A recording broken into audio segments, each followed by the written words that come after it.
महाभारतातून आपण भगवान शंकरांच्या दर्शनासाठी जाणार आहोत. वेळ कमी आहे, आख्यान खूप मोठे आहे, म्हणून मी अगदी संक्षिप्त स्वरूपात फक्त पार्श्वभूमी स्पष्ट करतो. कपट द्यूत खेळलं गेलं. मी जाणीवपूर्वक शब्द वापरतोय, नुसता द्यूत शब्द नाही मी वापरला, कपट द्यूत. पांडवांना बोलवलं गेलं, धर्मराजांना सांगितलं द्यूत खेळायला या. दुर्योधनाच्या मनात कपट होतं आणि ते भरवलं होतं शकुनी मामाने. आपल्या सर्वांना इतिहास माहिती आहे. जरासंधांच्या अस्थींपासून तयार केलेले फासे होते, मायावी फासे होते. दुर्योधनाच्या इच्छेप्रमाणे ते फासे पडत होते.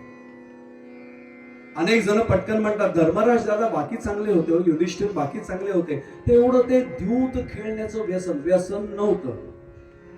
व्यसन कशाला म्हणतात? वेळ झाली की चुळबुळ होते ना, त्याला व्यसन म्हणतात. धर्मराज दादा नको इतके चांगले होते, म्हणून आमचे स्वातंत्र्यवीर सावरकर फार स्पष्ट बोलले, आत्यंतिक सहिष्णुता हे महापाप आहे. नको इतकी सहिष्णुता नाही दाखवायची, शठम प्रति शाठ्यम असलंच पाहिजे. पण दादा फार धर्माधिष्ठित. बोलवलं आणि बुद्धिमत्ता अफाट होती, खेळायला बसले. कपट द्यूताप्रमाणे सर्व इतिहास आपल्याला माहिती आहे, सगळे भाऊ वारले. द्रौपदीला पणाला लावलं गेलं आणि भर सभेमध्ये गादीवर आहे म्हणून मर्यादा पाळून सांगतो, ज्या अवस्थेत स्त्रीला स्पर्श करू नये अशा अवस्थेत असताना आमच्या द्रौपदीला केसांना धरून फरफटत दुःशासन घेऊन आला भर सभेत. ज्यावेळी स्त्रिया त्यावेळी सगळ्यांच्या समोर यायच्या नाही, तिथे फरफटत आणलं.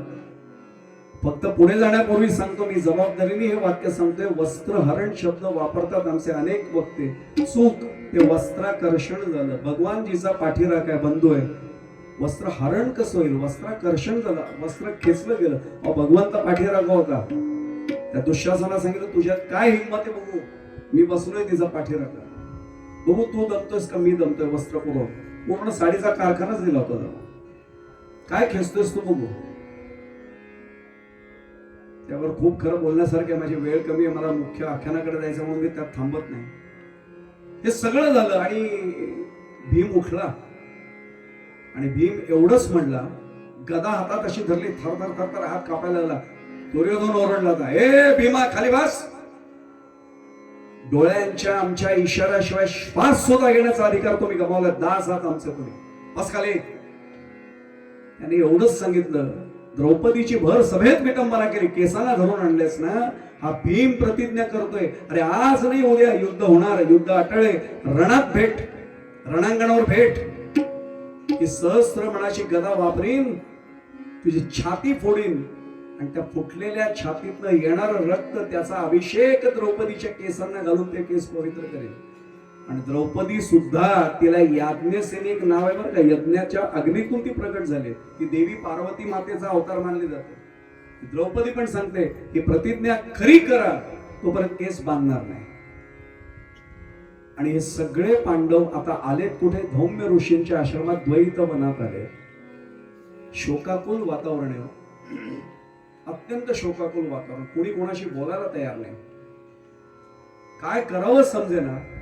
धर्मराज दादांकडे थोड्या चिडलेल्या नजरेने भीम बघत होता. दादा तुमच्यामुळे घडले, काय एवढे चांगले राहिला? नीचपणा तो चांडाळ करत होता, तसंच उत्तर तुम्ही द्यायला पाहिजे, आपण क्षत्रिय आहोत. दादा म्हटले, मी धर्माप्रमाणे वागलो, एवढंच मला माहिती.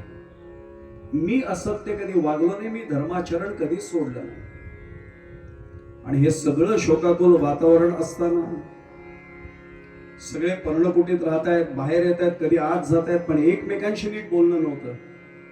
आणि अशा वेळी भगवान गोपाल कृष्ण तिथे तेवढ्यात आले. भगवान गोपाल कृष्ण आलेत म्हटल्यानंतर वातावरण बदलायला किती वेळ लागेल? कसे आले आमचे भगवान गोपाल कृष्ण? सोन्यासारखा रंग असलेला पितांबर, अनेक जण पिवळा पितांबर म्हणतात. पिवळा आणि पितांबर द्विरुक्ती झाली. पीत आहे अंबर ज्यासे, असा तो पिवळा रंगच येतो. पिवळ्या रंगाचा पितांबर आहे, वरती शेला आहे, मुकुट आहे, त्याच्यामध्ये पाचू आहे आणि गळ्यात कौस्तुभ मणी आहे. आमच्या पद्यकारांनी वर्णन केले, श्याम बरन तन पीत वसन कट, श्याम बरन तन पीत. वा, खरं म्हणजे साकी बरं का कीर्तनात नाही, पण सर तुम्ही बसल्यात आशीर्वाद घेण्यासाठी मी तुमच्या समोर बोलतोय. आता पंडित राजा काळेंनी याला ठुमरीची आणणारी बांधलेली चाल आहे.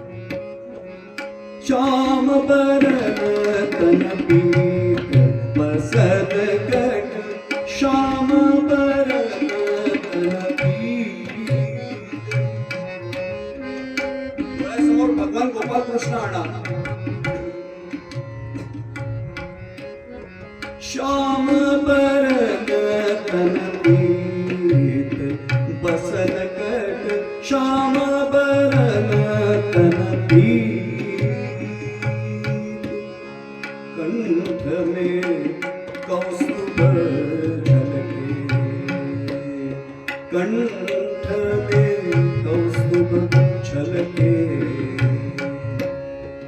देखत मूरत सावरिया की, देखत मूरत सावरिया की.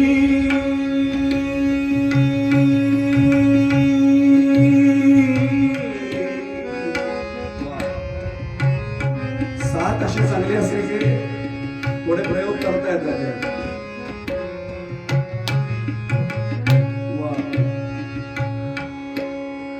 देखत मूरत सावरिया की, हर पत भान, हर पत भान, हर पत भान तन के, हर पत भान तन के.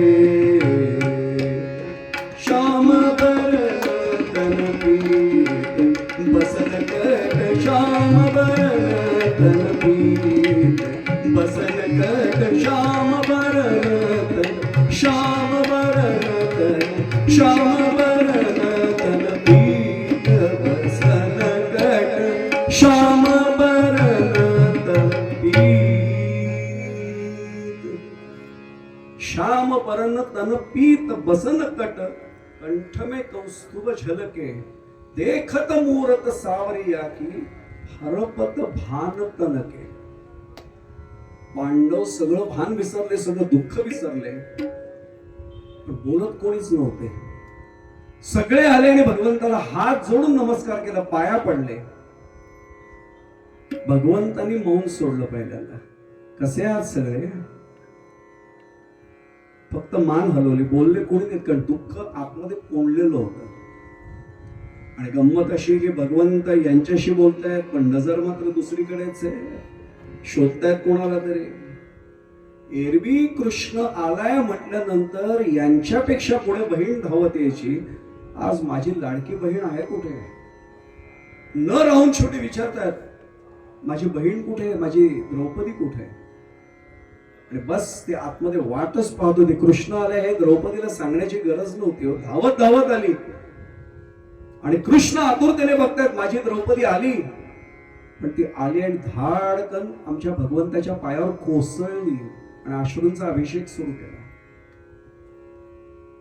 भगवंताने एकदा तिच्याकडे पाहिल्या, डोळेच मिटले. याचं कारण आज ती वेगळ्या अवस्थेत आली होती. केश संभार मोकळा होता, केश असे सोडलेले होते, कपाळावर कुंकुम तिलक होता, सौभाग्य अलंकार होता, पण ते नुसतं कुंकुम नव्हतं, ते लाल रंग जणू यज्ञाच्या ज्वाळा अंगार बनून बाहेर पडतायत, अशा स्वरूपाची आग ओकणारा असं ते कुंकुम तिलक. भगवंताला ते रूप बदलवलं नाही. एरवी ती भद्रा होती, आज अभद्रा स्वरूपात आली असं वाटायला लागलं.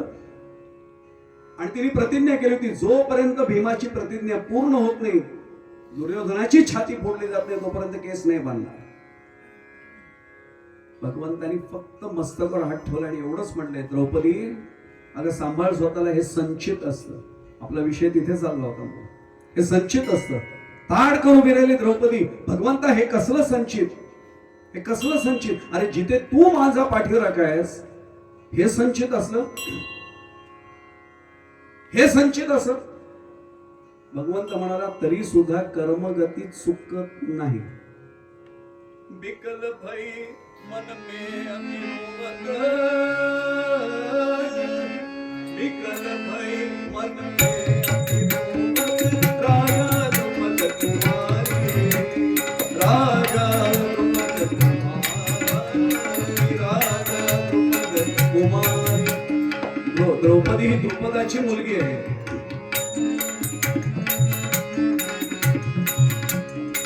कर्मगती कैसी विलसन, कर्मगती कैसी विलसन,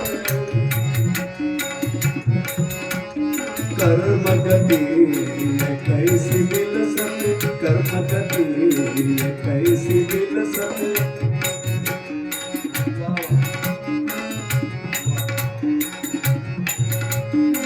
कर्मगती कैसी विलसन, तागर कृष्ण मुरारी, तागर कृष्ण मुरारी.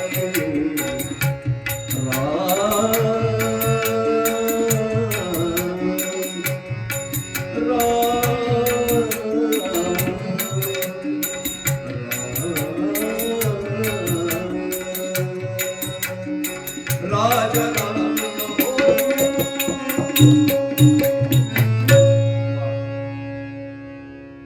कृष्ण काय आहे हे संचित. कृष्ण भगवंत म्हणाले मी जरी जगन नियंता असलो तरी मी हे स्वतः बदलणार नाही. तुम्हाला कर्म करावं लागेल, मी फक्त तुमच्या मागे उभा राहील. तुम्हाला एक करावं लागेल, तुमच्यापैकी एकाला हिमालयात जावं लागेल.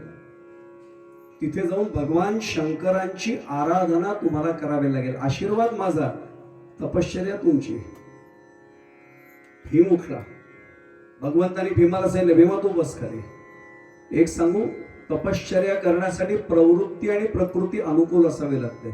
भीम तापट स्वभावचा, सहन नाही होणार काय. ते म्हणले भीमा तू बस खाली. अर्जुनाकडे पाहिलं, कारण अर्जुन सखा होता, माहिती होतं सगळा स्वभाव. अर्जुना तुला जायचंय. अर्जुन तयार झाला. भगवंता तुझी आज्ञा असेल तर नक्की. आज्ञाच नाही, आशीर्वाद सुद्धा आहे. आणि आता माहिती म्हणून सांगतो, सगळ्यांच्या पाया पडले अर्जुन महाराज. नवम्य ऋषींना प्रणाम केला, भगवंताच्या पाया पडल्या, धर्मराजांच्या पाया पडल्या, भीमांच्या मधले अर्जुन बरोबर दोघांच्या पाया पडले. नकुल सहदेव लहान, पण त्यांनाही कल्पना दिली मी जातोय बरं, शुभेच्छा द्या. आणि सर्वात शेवटी भेटीला आले आमच्या द्रौपदीच्या. मग आता द्रौपदीने सांगितलं असेल हिमालयात जात आहे, बर्फाच्छादित प्रदेश आहे, बर्फ पडतो ना तिथे, खूप थंडी असते, स्वेटर मफलर कानटोपी घेऊन जा, सुंठ आलं काहीतरी जवळ ठेवा, असं सांगितलं असेल. असा निरोप दिला. काय निरोप दिला असेल नेमका?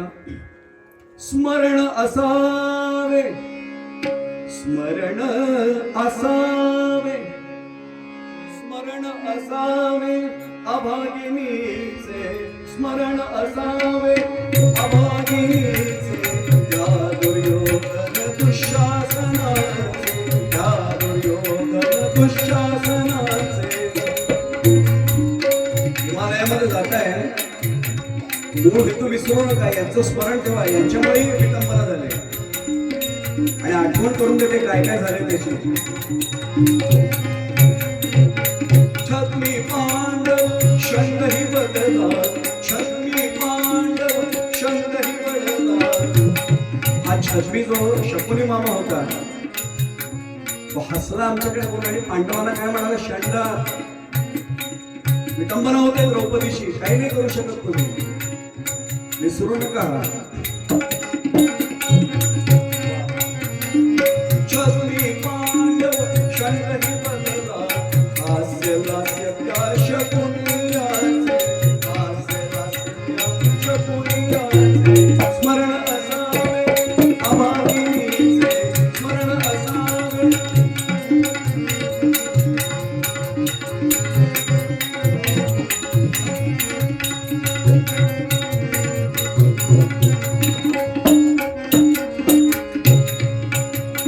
शेवटी आठवण स्वतःची करून दिली.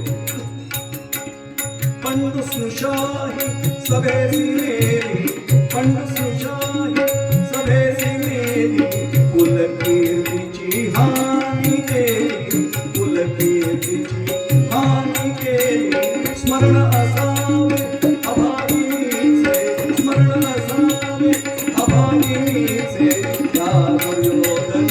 दुःशासनाचे, त्या दुर्योधन दुःशासनाचे, त्या दुर्योधन दुःशासनाचे. हे विसरू नका, यासाठी तपश्चर्याला जात आहे. अर्जुन म्हणला, द्रौपदी काळजीच करू नको, भगवान शिवांना प्रसन्न करून घेऊनच ये.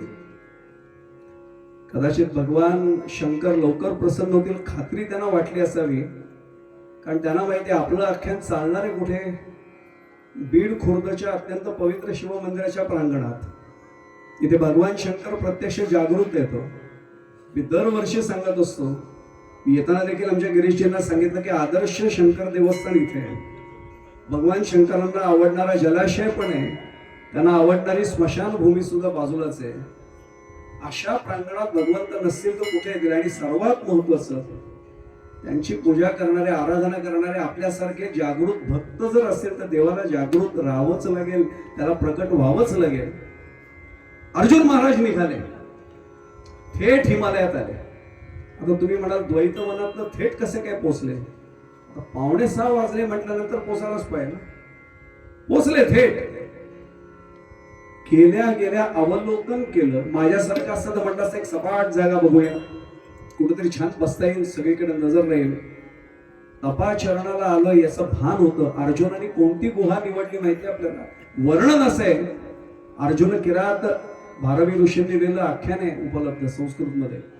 वर्णन असे की त्या गुहेच्या प्रवेशाला एवढीच जागा आहे. एक माणूस जेमतेम सरपटत आत जाऊ शकतो. त्या जागेतनं आत जायचं, आत गेल्यावर उभं राहता यायचं. सरपटत आत गेल्यावर एक माणूस जेमतेम उभा राहील आणि एवढेच हात पोचतील, एवढीच आतमध्ये जागा. हे चला वन रूम किचन आहे आपल्या आतमध्ये, अशी भानगड नाही, एवढीच जागा. सरपटत आत जायचं, आत गेल्यावर उभं राहता येईल, एवढीच जागा. अर्जुनाने ती गुहा निवडली. गुहा निवडली, पण भगवान गोपाल कृष्ण काय साधे बसणारे नव्हते. कर्मयोगावर त्यांचा विश्वास. इंद्रदेवाला सांगितलं, त्याच्या लक्षात आहे ना बघ, द्वैतवनात इथे आल्यावर कशासाठी आलाय. यतिवेश धारण केला आणि प्रश्न विचारलाय. वेळ कमी आहे म्हणून मी सगळं म्हणत नाही बसत. ब्राह्मण का क्षत्रिय तू, शस्त्र परिग्रह किमर्थ सांग मला. तू कोण आहेस? ब्राह्मण म्हणावं तर तपश्चर्या करण्यासाठी आलाय दिसते, कारण वेश कसा होता, तापस्याचा वेश. पण जर तपश्चर्या करायला आलाय तर धनुष्यबाण कसं काय? तीरकमठा आपला ठरलंय, तीरकमठा कशासाठी? हातामध्ये. आणि जर शस्त्र परिग्रह असेल तर मग तापस्याचा वेश कसा? त्वचित्ताला तापस विरुद्धसा वेश योग्य का गमला. अरे कोण आहेस तू? अर्जुन इतका साधा आणि भाविक होता, झटकन उभा राहिला. म्हणून तर जेन सांगे वसुदेव पितयासी. वसुदेवांना सांगितलं नाही, देवकी मातेला सांगितलं नाही, बलिभद्राला सांगितलं नाही. ते गुह्य ज्ञान कोणाला दिलं? आमच्या भगवान गोपालकृष्णांनी अर्जुनाला दिले. विश्वास होता. हात जोडून सांगितलं, यतीवर मला भगवान गोपालकृष्णांनी पाठवलंय आणि भगवान शंकरांची आराधना करण्यासाठी मी इथे आलोय. यतीवर खुश झाले, प्रसन्न झाले. मूळ रूपात आले इंद्रदेव. मस्तकावर हात ठेवला आणि सांगितलं, आजपासून या क्षणापासून षडाक्षरी मंत्राचा जप सुरू कर. ओम नमः शिवाय, ओम नमः शिवाय, ओम नमः शिवाय, ओम नमः शिवाय. पूजाविधी सांगितला आणि इंद्रदेव अंतर्धान पावले. याची दिनचर्या सुरू झाली. ब्रह्ममुहूर्तावर उठायचं, बाहेर जायचं. बरं, गंगोत्रीच होती हिमालयात, माहिती आपल्या सर्वांना. पवित्र जलामध्ये स्नान करायचं. स्नान झालं की मृत्तिकेचं तिथल्या शिवलिंग स्वतः तयार करायचं, त्याची प्राणप्रतिष्ठा करायची. एक बिल्वपत्र आणि एक फूल त्याच्यावर अर्पण करायचं आणि अखंड दिवसभर हाच जप करत बसायचा षडाक्षरी मंत्राचा, ओम नमः शिवाय. पुढे जाण्यापूर्वी सांगतो, त्याला असंख्य नाव आहेत. त्यातलं एक नाव आहे आशुतोष. आशुतोष म्हणजे अल्प दिलं तरी सुद्धा प्रसन्न होणार. एक बिल्वदल, एक फुल आणि बाकी मंत्राचा, षडाक्षरी मंत्राचा अखंड जप. हळूहळू त्यांनी इतकं कठोर आचरण सुरू केलं, फळं खायला सुरुवात केली. तो म्हटला बाकी नाही काय करायचं, अन्न शिजवायचं वगैरे काही नाही. लक्षात आलं की फळं खाताना ओम नमः शिवाय मुखाने येत नाहीये, कारण चावताना म्हणणार कसं. फलाहार सोडून दिला. मग पानं खाऊन राहूया म्हटलं. काही वनस्पतींची पानं मिळतात आपल्याला माहिती, औषधी वनस्पती आहे, तेही सोडून दिलं. नंतर फक्त दव पेऊन त्यांनी दिनचर्या सुरू ठेवली. फलाहार पर्णाशना त्यागी येले आणि तपा पाहुनी शंभू कैलासी डोले. कैलासावर भगवान शंकर डोललेले. वा वा वा, काय माझा भक्त आहे.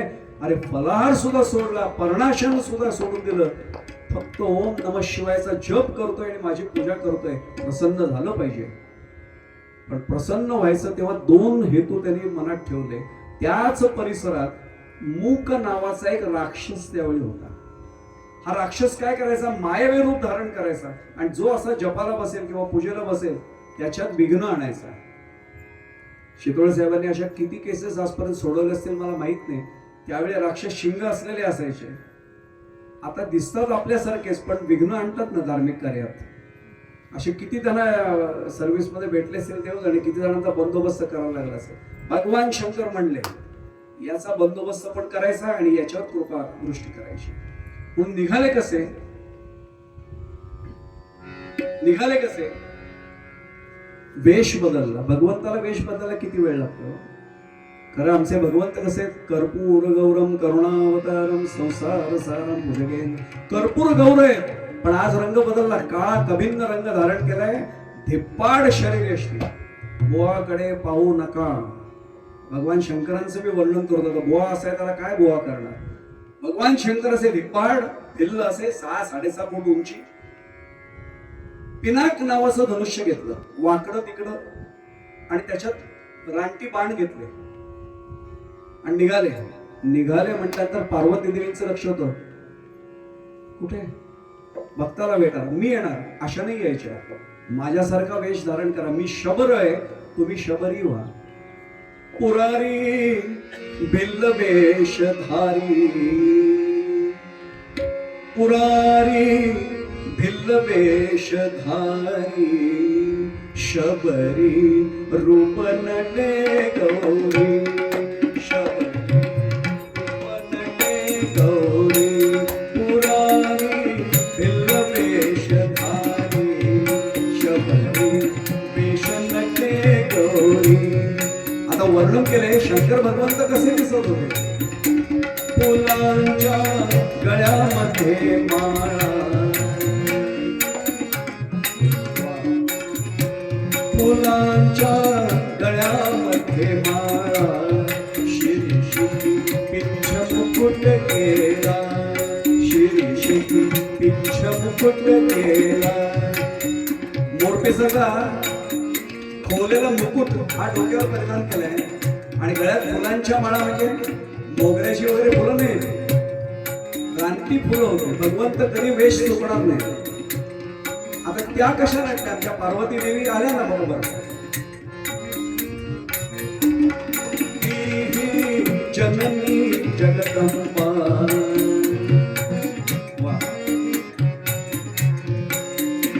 जननी जगदंबा,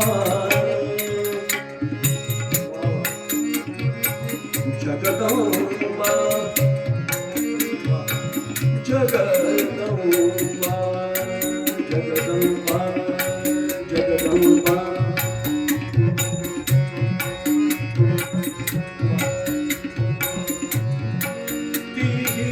जननी जगदंबा, करी धरी वसुध अवलंबा, करी धरी वसुध अवलंबा, करी धरी वसुध अवलंबा. दोघे निघाले आणि भराभर पोहोचले. कीर्तनामध्ये फार चांगलं असतं बरं का, कोणी कुठून निघतं आणि कुठेही वेळेत पोहोचतात. आणि नेमका त्याच वेळी ओम नमः शिवाय, ओम नमः शिवाय गुहेतनं आवाज बाहेर येत होता. मूक राक्षस अस्वस्थ झाला, त्यांनी वराहाचा वेश घेतला. आता या गादीवर काही शब्द म्हणायचे नसतात, पण तरी एक सांगतो, वराह म्हणजे साधा वराह नाही, शिंग असलेला रान डुक्कर.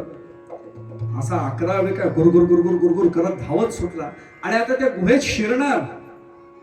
अर्जुन महाराज सावध होते, क्षात्रतेज कायम होतं, क्षत्रिय होते. तीरकंठा उचलला, भगवंताचं स्मरण केलं आणि एक बाण सोडला. त्याच वेळी भगवान शंकरांनी आपल्या पिनाक धनुष्यातनं एक बाण सोडला. शंकर भगवंतांचा बाण त्या वराला मागणं लागला, यांचा बाण पुढून लागला. अर्जुन महाराज म्हणाले कोणाला आपण बाण मारलाय, कोणाची शिकार केली बघू तर खरं. मग बाहेर आले, आपला बाण नियमानुसार काढायला लागले. समोरनं हाक आली, 6-6.5 फूट उंचीचा किरात. हे विसरू नका, किरात म्हणजे कोण होते? प्रत्यक्ष भगवान शंकर. ए थांब, शिकार माझी आहे, हात लावू नकोस. अर्जुन कमी नव्हतं, क्षात्रवृत्ती होती. महाराज क्षमा करा, मी तपस्येला बसले म्हणून मला रागावायला लावू नका. मला क्रोध येणार नाही, पण राग ही माझी वृत्ती आहे, क्रोध हा विकार आहे. मी रागावून तुम्हाला सांगतोय, माझ्या नादी लागू नका. मी धनुर्धर म्हणून माझा नेम कधी चुकलेला नाही. द्रोणाचार्यांची कृपा आहे, कृपाचार्यांचा आशीर्वाद मला करो पक्षात असले तरी आहे. माझा बाण आहे, माझ्या बाणाने शिकार झाले. ए मला शिकवू नकोस, मी इथला आहे, माझा बाण लागलाय. भगवंताला परीक्षाच बघायची होती. आणि एक सांगू, पार्वती देवींना भगवान शंकर म्हणाले होते की मी याला पाशुपतास्त्र देणार आहे, पण त्याला झेपणार आहे की नाही हे बघायला नको. अधिकार तैसा करू उपदेश, साहिल ओझे त्यासी तेची देऊ. तुकाराम महाराज म्हणते त्या म्हणून तपस्या बघायला आले होते, सामर्थ्य बघायला आले होते. यांनी शेवटी सांगितलं स्वतःला फार शहाणा समजतोस, युद्ध कर माझ्याशी. भगवान शंकर म्हणले ती परीक्षा बघायला चालू, कर युद्ध सुरू. याच्याकडे अक्षय भाता होता, म्हणजे असं वर्णन आहे की अक्षय भातातले बाण संपत नाही. भगवान शंकरांकडे बाण सोडायला त्यांनी सुरुवात केली आणि अक्षरशः वीज चमकल्यासारखे बाण. एक पलक मुंह लख लख लख सब, एक पलक लख लख लख सब, एक पलक मुंह, एक पलक मुंह लख लख लख सब. बाण विजय की जोड़े, बाण विजय की जोड़े, बाण विजय की जोड़े. अर्जुन विजेसारखे बाण सोडते आणि घडते काय? विस्मित होकर प्रसन्न मन से, विस्मित होकर प्रसन्न मन से, किरात ने सब तोड़े, किरात ने सब तोड़े. रामा साथी राम, राजा राम कहो. किराताच्या शरीरावर बाण जात आहेत आणि बाणच खाली पडायला लागले. याच्या लक्षात आलं काहीतरी गडबड आहे. अहो अक्षय भातातले बाण संपले. आता याला समजायला पाहिजे हा किरात साधा नाही, कदाचित परमेश्वर असेल, पण नाही कळत हो. यांनी सांगितलं भगवान शंकर असले काय धनुर्धर, भात्यातले बाण संपले, आता कशाने लढणार? तो म्हटला सोडणार नाही, क्षात्रवृत्ती आहे. धनुष्य उचललं आणि धनुष्य भगवंतावर असं उगारलं. धनुष्य अदृश्य झालं. आता बाण अदृश्य, धनुष्य अदृश्य. आता किरात म्हणजे भगवान शंकर हसतायत, कमरेवर हात विचारतात काय युद्ध आहे, काय क्षत्रिय. आता बाण संपले, आता धनुष्य संपलं. आता तो म्हटलं तरी लढणं थांबवणार नाही, क्षत्रिय आहे तो, मुष्टियुद्धाला तयार हो. आणि मुष्टियुद्ध सुरू झालं. भगवंताला ठोसे मारतोय. आता या भगवान शंकरांची दिप्पाड शरीर असती आणि अर्जुनाचे ठोसे. माणूस भगवंताला ठोसे देईल का? प्रयत्न करतोय. भगवंतानी थोडं गंमत कशी लहान मुलांची करतात खेळू दिलं आणि भगवान शंकरांनी एकच काम केलं, मान धरले त्याला असा खाली पाडला आणि असा हिसका दिला, तोंडातनं रक्ताची उलटी झाली. ती भगवंताच्या चरण कमलांवर जाऊन अभिषेक करावा. वर्णन आहे इथे एवढंच, शोणित वमला गमला, वमला गमला नुठेल सा पडला. नुठेल म्हणजे न उठेल असा पडला. ओळखलं अर्जुनाने, आपला शेवट जवळ आलाय. घाबरू नका, कीर्तनाचाही शेवट जवळ आलाय, शेवट जवळ आलाय. किरात विचारतोय काय योद्ध्या आता? अजून माहित नव्हतं हे भगवान शंकर आहेत प्रत्यक्ष, ज्यांना प्रसन्न करून घेण्यासाठी आलोय त्यांच्याशी आपण लढतोय, माहित नव्हतं. आणि एवढंच विचारलं आता? तो म्हटला लढणं नाही सोडणार, पण एकच काम करतो, मला कळलंय माझा मृत्यू इथेच होणार आहे, माझा अंत इथेच होणार आहे, माझ्या शेवटच्या 2 इच्छा पूर्ण करा. भगवंत म्हणाले, म्हणजे किरात म्हणाला काय? एक द्वैतवनी मम भ्रातृगणाला, सांगा अर्जुन युद्धी निमाला, तुमच्या सेवेला अंतरला गेला शिवलोकी. माझ्या माझ्या फक्त भावांना एवढं जाऊन निरोप द्या, कारण माझी आता भेट होणार नाही. त्यांना सांगा तुम्ही मला भगवान शंकरांना प्रसन्न करून घेण्यासाठी पाठवलं होतं, पण आता नाही माझ्याकडनं सेवा घडते. अर्जुन युद्धात संपला, एवढा निरोप द्या त्यांना. भगवंत म्हणाले देईन. दुसरी इच्छा काय? ते म्हणले आतापर्यंत माझं व्रत होतं भगवान शंकरांची पूजा करण्याचं, आता या क्षणाला माझा केव्हाही मृत्यू होईल, मला एकदा भगवान शंकरांची शेवटची पूजा करायचं भाग्य द्या. हसतात भगवंत. कर म्हणले. कसा बसा उठला, मृत्तिका गोळा केली, ते शिवलिंग तयार. हाताला सवय होती बरं का. पडले वर्ण इंद्रिया सकळा, भाव तो निराळा नाही. केलं बरोबर शिवलिंग. बिलबदल होतच पूजेचं. आम्हाला फुलपुडी आणायला लागते. अर्जुन महाराजांनी स्वतःचं साहित्य स्वतः जपून ठेवलं होतं. बिल्वपत्र उचललं, फूल उचललं आणि पिंडीवर वाहिलं आणि नमस्कार केला. ओम नमः शिवाय. आणि समोर बघतायत तर फूल आणि बिल्वपत्र उडालं आणि त्या किराताच्या पायावर जाऊन पडलं. वाऱ्यामुळे गेलं असेल म्हणला. दुसरं उचललं, पुन्हा ठेवलं, शिवपिंडीवर ठेवलं. ओम नमः शिवाय. पुन्हा तिकडे. आता म्हणलं हात धरून ठेवूया, वाऱ्याने उडतंय. पुन्हा वाहिलं. ओम असा हात ठेवला. ओम नमः शिवाय. जाऊन पडलं. आता लख प्रकाश पडला. अरे किरात नाहीये, हेच भगवान महादेव आहेत, भगवान शिवशंकर आहेत, म्हणून हे तिकडे जात आहे. कसे दिसले आता? भगवान शंकर मूळ स्वरूपात प्रकट झाले. वेळ संपली म्हणून सगळं सांगत नाही. निज भक्त सहाय्यकारी, शिवांची नंदीवरी स्वारी. नंदीवर बसून आपल्या मूळ स्वरूपात भगवान प्रकट झाले. अर्जुन रडायला लागला. भगवंता पहिले मला क्षमा करा, मला भगवान गोपालकृष्णांनी तुमच्या पूजेसाठी, आराधनासाठी, तपस्येसाठी पाठवलं होतं आणि मी तुमच्याशी युद्ध केलं. किती मूर्ख आहे मी, किती पापी आहे मी. भगवंत हसले आणि खांदे धरले. अर्जुना अजिबात पापी नाहीस. हे तुला मी करायला भाग पाडलं, कारण तुझं सामर्थ्य किती मला बघायचं होतं. मी तुला आज वर देतोय आणि पाशुपतास्त्र देतोय. भगवंताने हात ठेवल्यावर अर्जुनाची अवस्था नीट व्हायला किती वेळ लागणार आहे? लयाचे देवत आहे. तुमच्या माझ्या सुद्धा मस्तकावर त्यांनी जर हात ठेवला ना, प्रकृतीची चिंता सोडून द्याव. फक्त महादेवांनी आमच्या मस्तकावर हात ठेवला पाहिजे, एवढीच कृपा झाली पाहिजे. भगवंतांनी त्याला पाशुपतास्त्र दिलं आणि याच पाशुपतास्त्राच्या साह्याने कर्णवध घडलाय शेवटी युद्धामध्ये.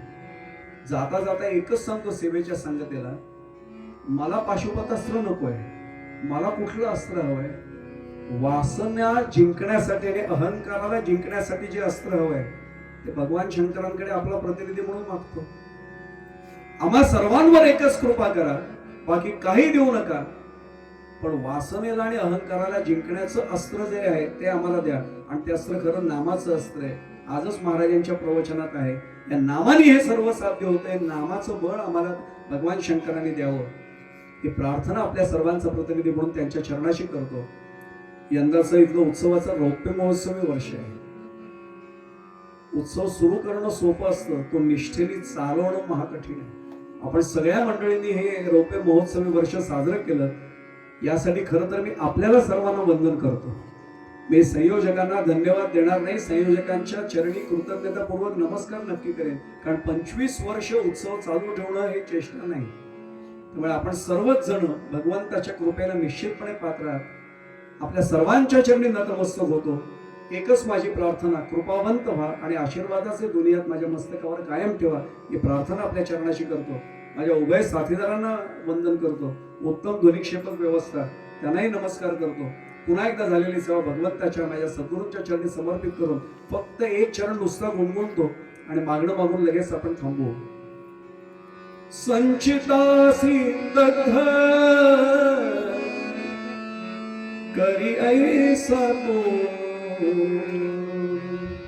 संचितासी दग्ध करी ऐसा तो, सद्गुरु वाचून सद्गुरु वाचून जाण